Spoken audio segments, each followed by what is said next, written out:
Wall Street Memes Casino, I'm fine. and Sportsbook. Oscar Bevis for IFL TV. My good friend Dean Whyte joins me. My man, really good to see you as always. I know you're fresh from a little trip away to escape the boxing madness. Yeah, little low key thing. We don't want to give too much away to the people that know my little low keys. You get me? But we had I need a little space out of this place anyway. You know what I mean? I think it might be good for the mental psyche to take little low key breaks. You know what I mean? Refresh one's impetus on an outlook on life. So yeah, I'm here and got another break in a couple of weeks again actually. But I've got a little time anyway because I haven't got a show now until June the 8th. So, you know, got a little time working on some stuff. We had a great show the other day on the February the 16th. Alfie Clegg won the IBO U4 title. So, you know, what an amazing night. The atmosphere in there was brilliant. You know what I mean? He sold a lot of tickets. We sold a lot. So it was a good night. We only had, I think, 7 fights. And there was only a few people that sold tickets. Some of the guys that came on were just paying and coming on. So, I mean, it was really, really unexpected. So, yeah, quite happy. We're just working out the schedule for him and a few other fighters. What's the plans for June the 8th, if we can get him another title or if he defends that title or whatever. Well, I spoke to Alf and Zav a couple of days ago, and obviously they're still buzzing. But just from a personal standpoint for you, you've built yourself a champion. Like, you've been working with Alfie for quite a while now. So you must be really proud of that. Like, you kind of molded him into that fighter and that champion as a manager. Yeah, no, absolutely. And this is what the platform was all about. You know, instead of waiting for someone to create that opportunity, I thought, you know, especially don't wait for to create opportunities, go out and create your own destiny. And that's what we've done, you know. And, you know, and it's what an achievement. There was a few obstacles along the way because I think we had a few dates set in last year. We had things that, you know, came up, you know, but we're learning on the job. Like, it's only 2 years in. You know what I mean? And we're literally learning on the job. I mean, I've got no one to really go to what's got a blueprint. You know, at one time I used to chat to a few guys in the game, but I don't know, it's kind of I don't know, everyone's on their own mission, innit? Everyone's on their own journey and stuff. So nowadays I don't really tend to chat to loads of guys. I just crack on and maybe there's an odd person if I can get them. But more than likely I just get on because, like I said, everyone wants to help themselves and somewhat understandable. So I just leave it at that. And you know, it's either you've got to learn your own way to perfect something by mistakes or, you know, losing or whatever it, you know, be having to pull the show, but learning. And we did that with some visa issues, some other issues. But we came out on top, man. And I think it was just destiny. It was destined for that date, that time, for it to be a great show, man. And the fighters that fought on the night put on a hell of a show. Every single fight was well matched. And I think that's our best show to date, you know, in terms of competitiveness, atmosphere, vibe, and like you said, creating a fighter from no fights in his night fight for the IBO U4 title. And then now looking at what's on the table for him, we're looking at maybe intercontinentals or whatever, maybe the EUB, one of them kind of titles could be Commonwealth Silver. We're just looking at what's available.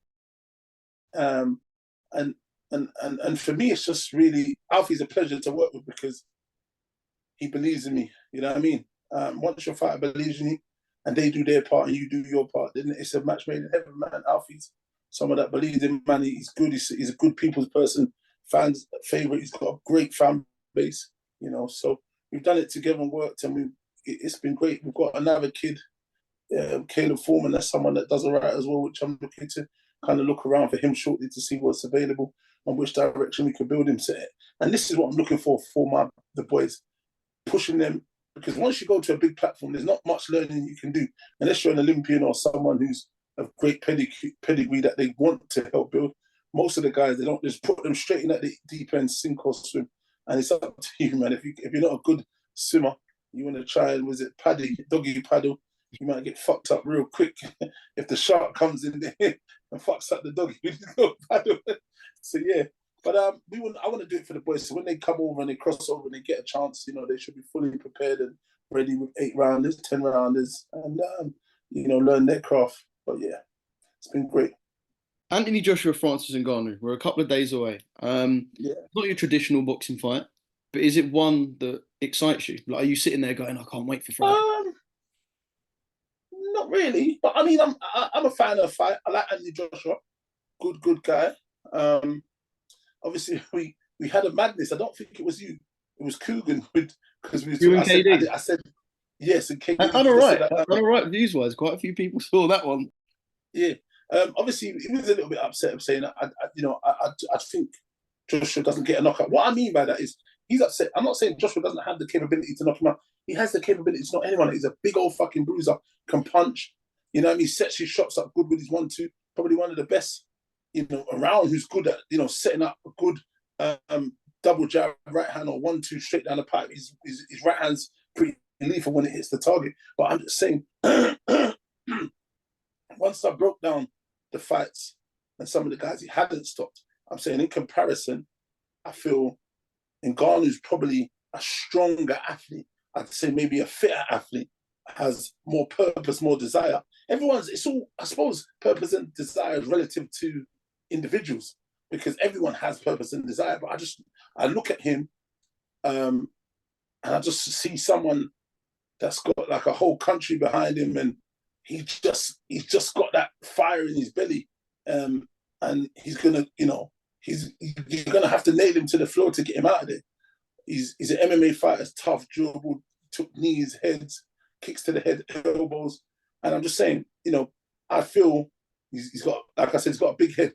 Katie was talking about my big head, but I mean, his head is pretty big. His neck's huge. His legs are phenomenally huge, and those are the staple for someone who's durable and can take punches. Good solid legs, foundation, good head, neck, So if he sits there and fucks around, he'll find out. If you fuck around enough, you will find out.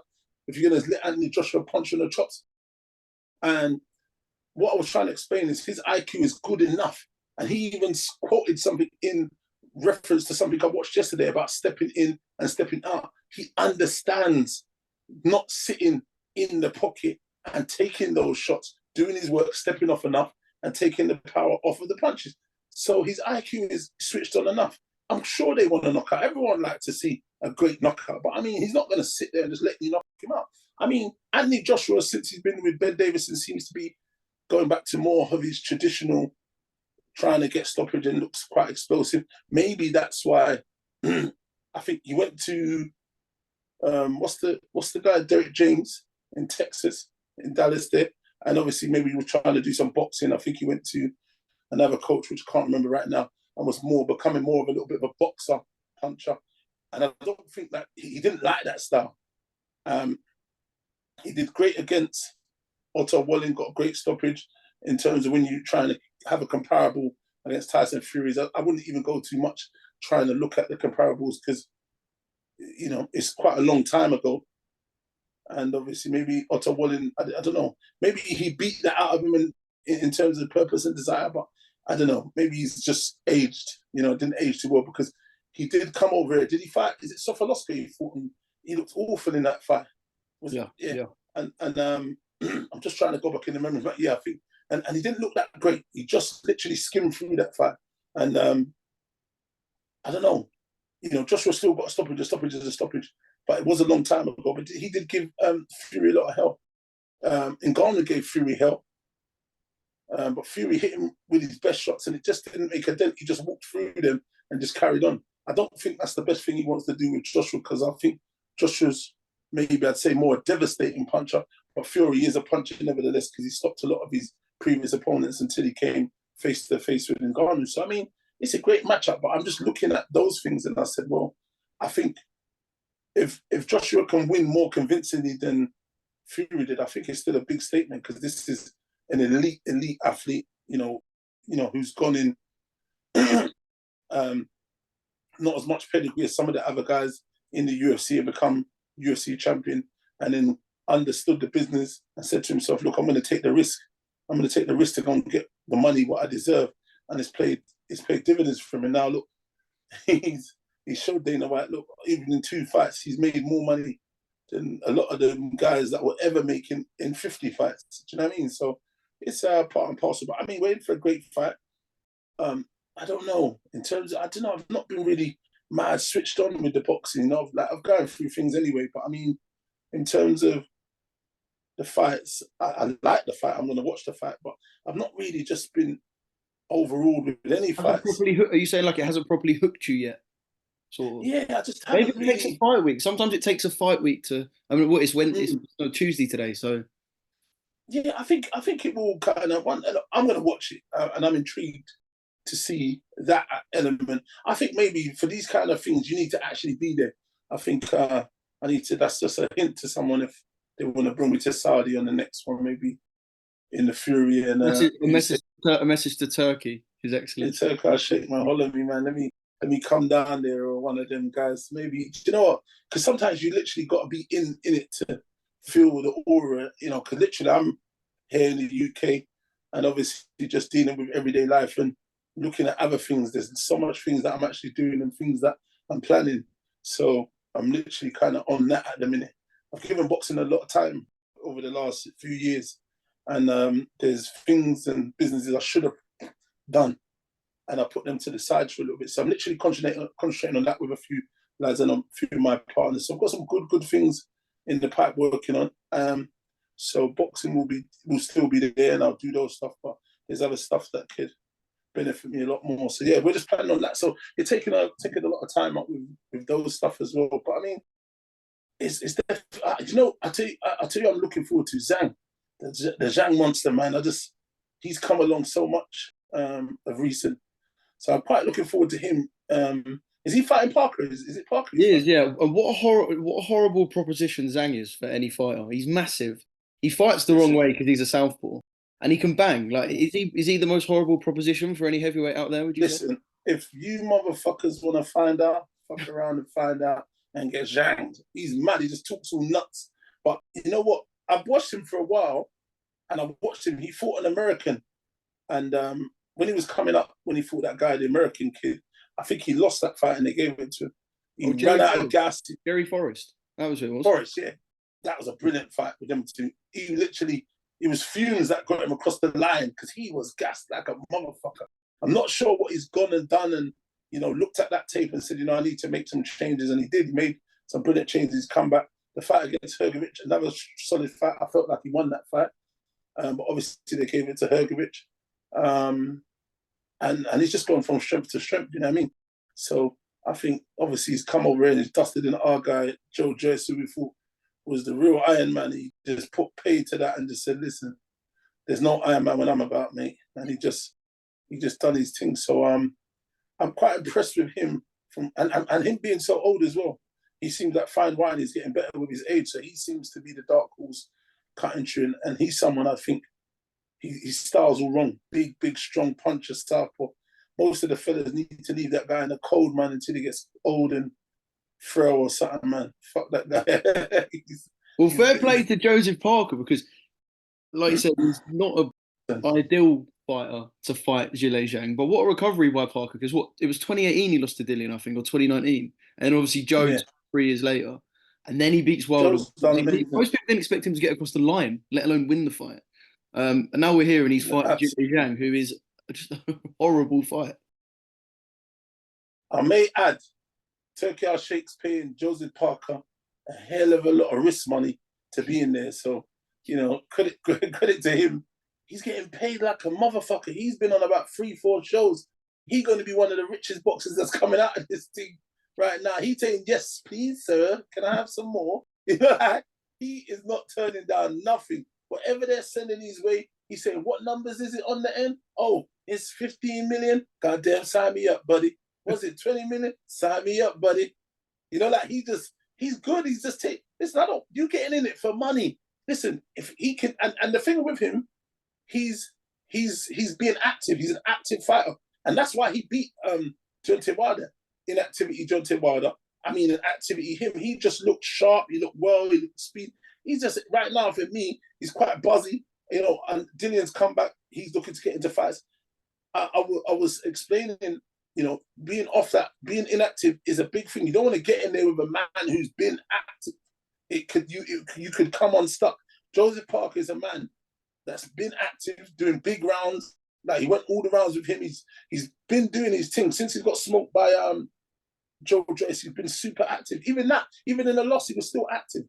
you don't want to go in there with someone who's active. You need to get as active as that individual and trying to get yourself going. You know, moving vehicle is always good. You don't want to try and be that guy on the side of the road, you know, waiting for emergency service, and you're out there in the cold for so long, and then try and come in and walk, get involved. You're going to get yourself ironed out. So you got to be smart. I mean, he's done all right. I did think he was going to get ironed out by Deontay Wilder. I thought in terms of that right hand, he might catch him at some point, but he just wasn't at the races that night. And I mean, that overhand right he hit him with, I saw the rest of the gang in there, boy. He looked like the dance. Get on up. I'm a sex machine, you know. I saw the legs was like, hey, thought he was going to get him out of there in them seconds, but credit to Deontay Wilder, tough old buddy as well, tough old customer. 100%. So, I mean, he's got another tough fight with Zhang, but I don't know, man. Like I said, man. You leaning towards Zhang? Despite all of that, are you leaning towards Zhilei Zhang? Yes, I think I would be. With the size, being southpaw, I'd definitely be leaning towards him. And obviously, it's kind of mad because, who is it? No, so he was, Joe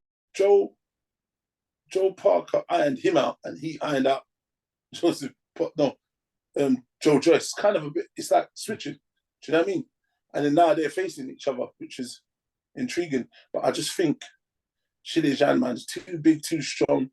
But Joseph Parker, because he's a small heavyweight, he's elusive, can move, can box. I think it's a good fight, and he proved us. We shouldn't underestimate him because of the performance he put in against Wilder. So he's definitely, it's not a foregone conclusion by any means. But I just feel like Zhang's, you know, turned up recently for some of the fights he's had. So let's see how it goes, man. That's probably one of the fights I'm actually looking forward to seeing, because I want to see if Zhang is the man I think he is.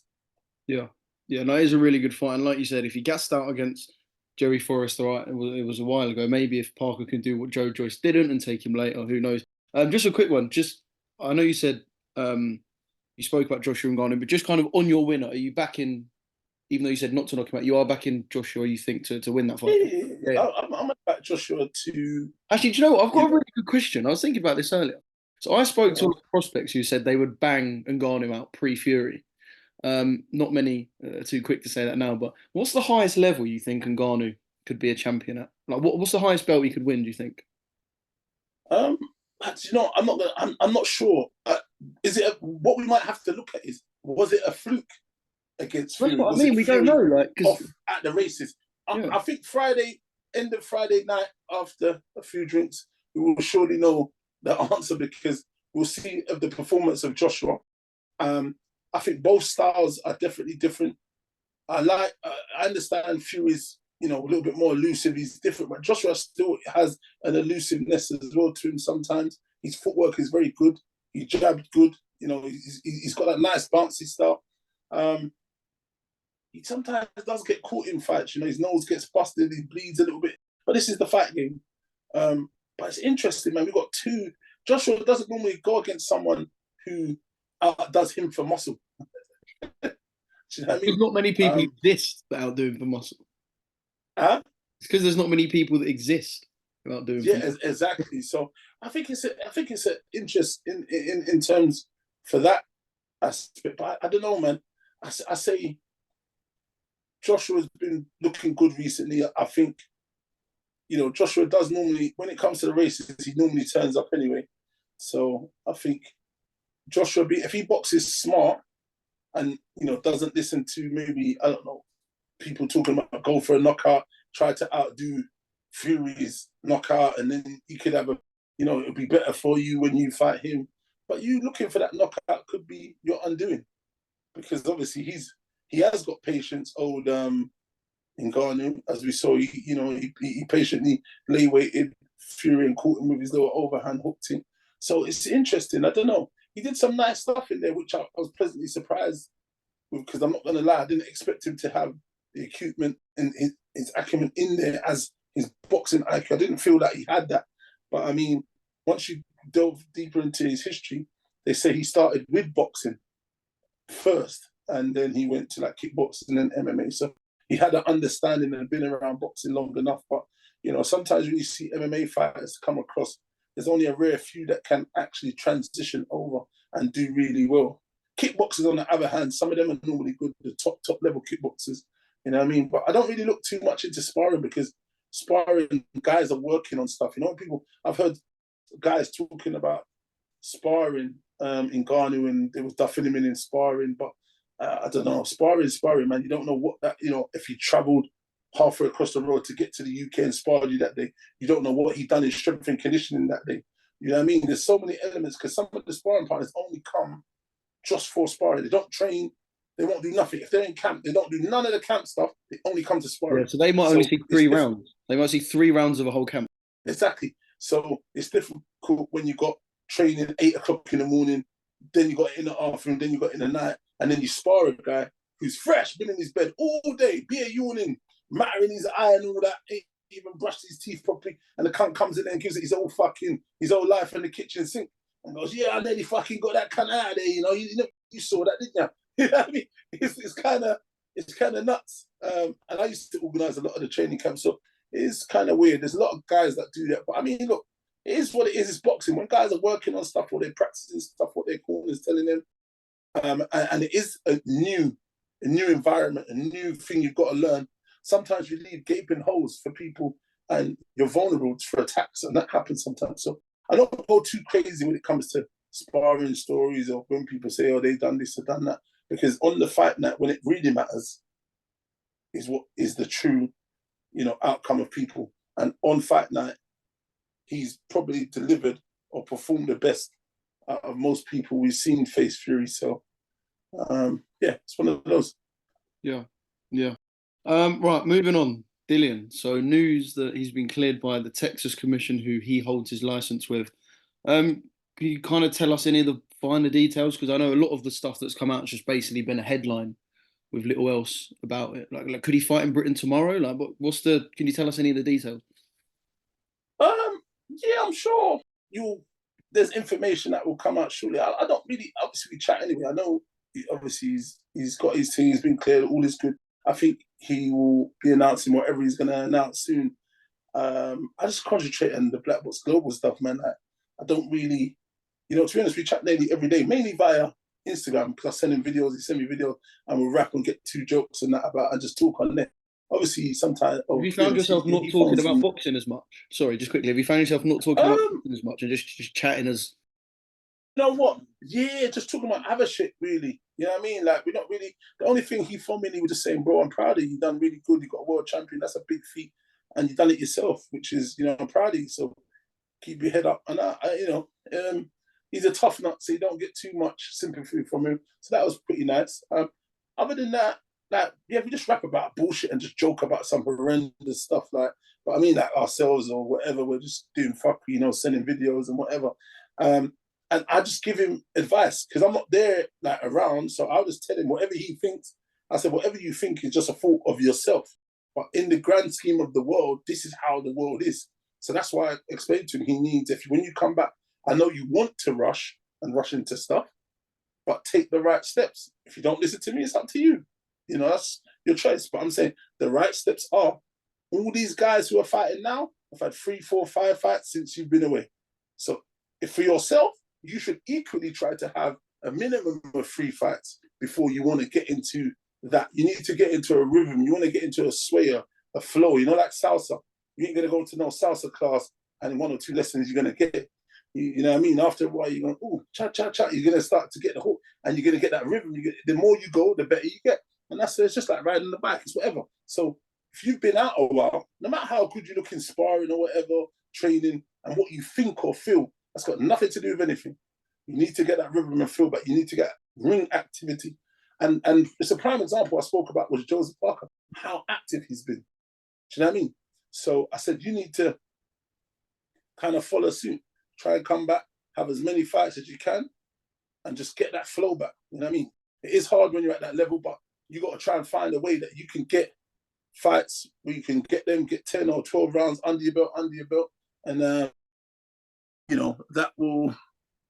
Hold on one sec.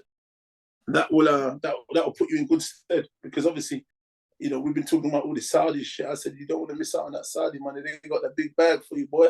And I say all those guys are getting full. The man is belching there. It's old Viking days. Them bags are full of gold. You get me? Paved. Saudi streets are paved with gold. Them boys are full. Maybe you can catch them motherfuckers slipping because their belly's so full. I was going to say, I don't think I've spoken to a fighter, heavyweight or not, even domestic level fighters at the moment. Obviously, the match versus Queensbury 5v5, when you speak to from their stables are saying, I want to be on that. I don't think there isn't a fighter who has the Saudi dream who doesn't have the Saudi dream in the back of their mind. Because it's retirement money. Look, these guys are getting paid so well. You guys are getting paid so handsomely well. So, even if you're not at the races, if you go out there and get your ass knocked out or smoked or beaten up or lose on points, whatever it is, it doesn't matter because you probably wouldn't have made that much money in the 20 fights they're going to give you here in this UK. So, that is the dream, to get to that platform and fight, man. And you've got guys who are there, like I said, Joseph Parker's part of the furnishment over there. He's part of the attire, the Saudi attire, because they offering him every chance, and he's just saying, yeah, giddy up, partner. I'm on my horse, I'm coming. You get me? So credit to him. But I'm saying, look, you got to be smart. And as you get older, smarts is going to be the way that you get and navigate through the world. It's chess, not checkers. You know what I'm saying? So you got to make those right moves and play the game correctly. But I don't know, if you overlook some stuff, you do come a cropper sometimes. It's only so long you can take shortcuts and get through stuff. Eventually, time will tell. Father time always tells. Yeah. Well, we haven't got too long, so just a couple more things. I spoke to a former opponent of Dillian's yesterday, and I want you to guess who it was. He said, I want to fuck Dillian up. That's probably most of them motherfuckers want to fuck Dillian up. Shit. Well, he wants to get revenge. Franklin? Yeah, of course, Jermaine Franklin in that American accent. I want to fuck him up, that sort of stuff, yeah. Yeah, I had a feeling it was that motherfucker. He's a nice. To be honest, he wasn't a bad guy. He's a good, tough, durable opponent, as we saw against AJ. So yeah, he wants a payday, man. Innit? It's not surprising. Obviously, Dillian's a big name, UK name. So if he faces him, he gets paid handsomely, just like he did. He got Dillian and he's got AJ. He got secured for his legacy in his little village where he's from or town. Probably bought a house, bought a car, bought a nice gold chain like Charles Martin. Probably crashed it, got shot. I don't know. I'm joking. Having a foot in your leg. But I mean, look, he's a nice enough chap. Maybe there's something there. Maybe there's not. I think Dillian is looking for bigger and better fights because, like I said, I'm sure he wants to get paid, but he got to be smart before. But look, this is just me talking. You know what I mean? I talk to him, just my bro love, and it's up to him and his team, whatever direction they want to choose. It's up to them. I don't really get involved. I only give an opinion to him and other people, and I give my opinion. If it's heard, it's heard. If it's not heard, hey, it is what it is. Wall Street Memes Casino. I'm fine. And Sportsbook.